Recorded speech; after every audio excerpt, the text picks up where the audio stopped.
Hello दोस्तों, dictation start होगी 3 second बाद।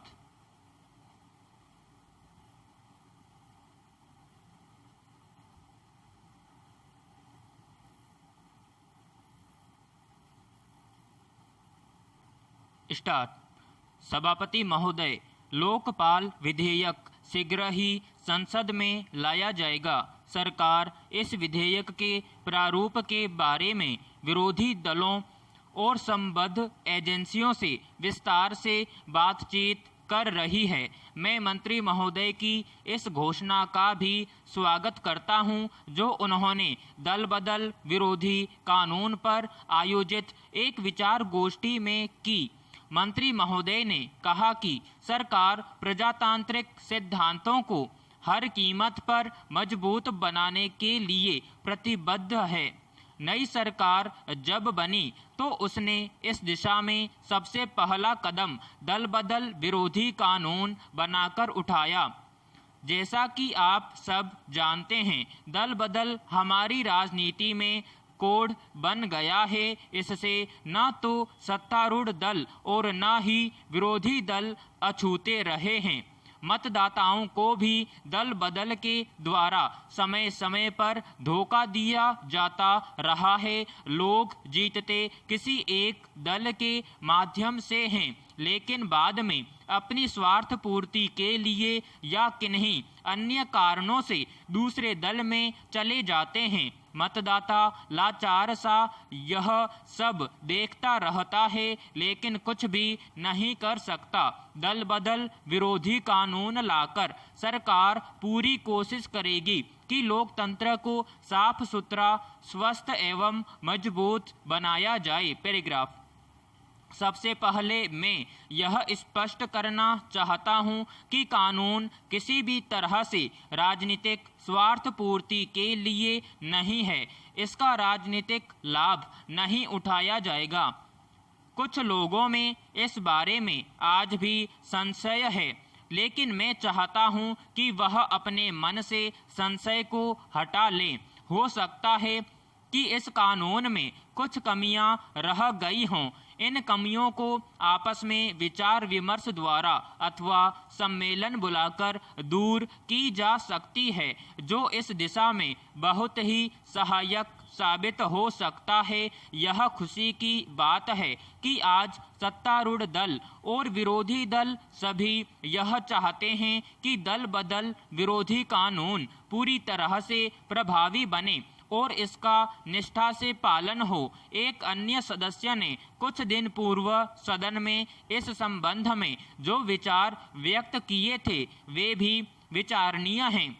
उस माननीय सदस्य ने कहा था कि देश के वर्तमान राजनीतिक तंत्र के लिए दल बदल का कुचक्र हमारी राजनीतिक मान्यताओं को खोखला करता जा रहा है। अतः इस कानून को जल्दी से जल्दी लागू किया जाए। इसमें कोई शक नहीं कि दल बदल विरोधी कानून का सर्वत्र स्वागत हुआ है, लेकिन यह जरूरी नहीं कि यह कानून इस दिशा में पूर्ण दोष मुक्त या स्थायी हो। समय और परिस्थितिवश इसमें परिवर्तन आना स्वाभाविक ही नहीं, अनिवार्य भी है।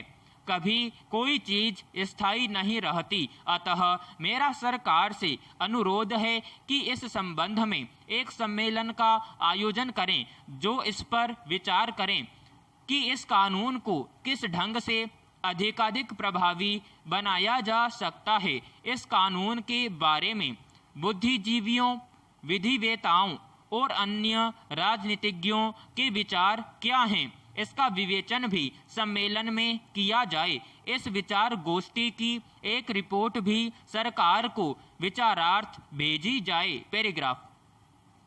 उपाध्यक्ष महोदय, मैं सिर्फ 5 मिनट लूंगा। मुझे यह अर्ज करना है कि जो बिल आज आपके सामने है, इसके जरिए किराएदारों को सिवाय बाहर निकालने के कुछ मदद नहीं मिल सकती। हमारा पहला जो एक्ट था, उसमें आपने देखा होगा, यह साफ लिखा गया था कि मकान मालिक किराएदारों से ज्यादा किराया न वसूल कर सकें। किराएदारों को उसमें संरक्षण दिया गया था, लेकिन नए बिल के द्वारा इनको कोई संरक्षण प्रदान नहीं किया गया है, बल्कि मकान मालिकों को ज्यादा किराया वसूल करने के लिए प्रोत्साहन दिया गया है। इसमें व्यापारिक मकानों को खाली कराने के लिए ज्यादा तरफदारी दिखाई गई है। इसके कारण मकान मालिकों को अख्तियार मिल जाता है और वे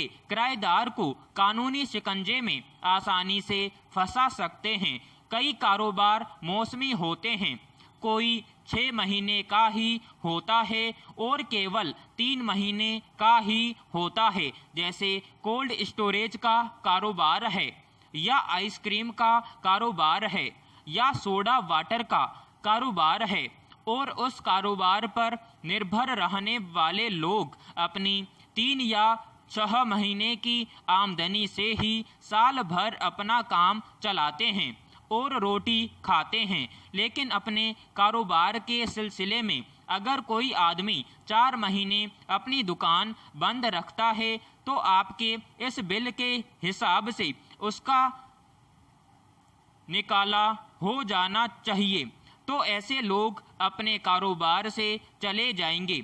इसलिए किराएदारों में रिहायशी और गैर रिहायशी करके तकसीम हो सकता है, लेकिन वास्तव में उसका विभाजन नहीं हो सकता और न ही उन लोगों का कारोबार बदल सकता है।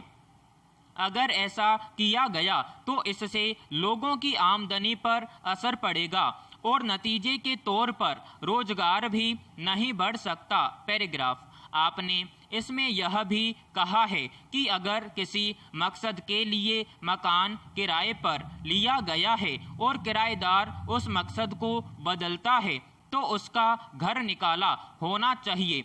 ऐसा होने के बाद किराएदार को अपना पेशा बदलने का अख्तियार नहीं रहेगा और किसी कारोबार में तरक्की नहीं हो सकेगी और इसके साथ ही साथ किराएदार को व्यक्तिगत रूप से भी मकान मालिक को काफ़ी दखल मिल जाएगा। इसके अलावा आज लगभग 35,000 मुकदमे मकान मालिकों और किराएदारों के बीच चल रहे हैं। आपके इस बिल के पास होने से एक तूफान सा आ जाएगा और इतने ज़्यादा मुकदमे कोर्ट्स में पहुंच जाएंगे कि गवर्नमेंट उनको संभाल नहीं सकेगी। इस बिल में इतनी कमियां हैं कि गवर्नमेंट उनको संभाल नहीं सकती। पहले से ही इतने अधिकार मकान मालिकों को दिए गए हैं कि जब चाहें वे मकान खाली करवा सकते हैं। यह बहुत कोई बड़ी अक्लमंदी की बात नहीं होगी कि हम किसी मकान को किराएदार से इसलिए खाली करवाएं कि मकान मालिक का हक ज़्यादा है और जिस किराएदार ने उस मकान में जन्म लिया, बड़ा हो गया है, बूढ़ा हो गया है, उसका कोई लिहाज न हो। मकान चाहे रिहायशी हो अथवा व्यापारिक, अधिकतर इसलिए खाली करवाया जाता है कि किराएदार उसका किराया कम दे रहा है और मकान मालिक पुराने किराएदार को उठाकर नए किराएदार को अधिक किराए पर मकान देना चाहता है। अतः कानून में अगर इस बात की व्यवस्था हो कि समय समय पर अपने आप किराया बढ़ाया जा सके तो फिर मकान मालिक को बार बार किराएदार को मकान खाली करवाने की आवश्यकता नहीं पड़ेगी, क्योंकि उसको अपने मकान का किराया बढ़ा हुआ मिलेगा। विराम समाप्त।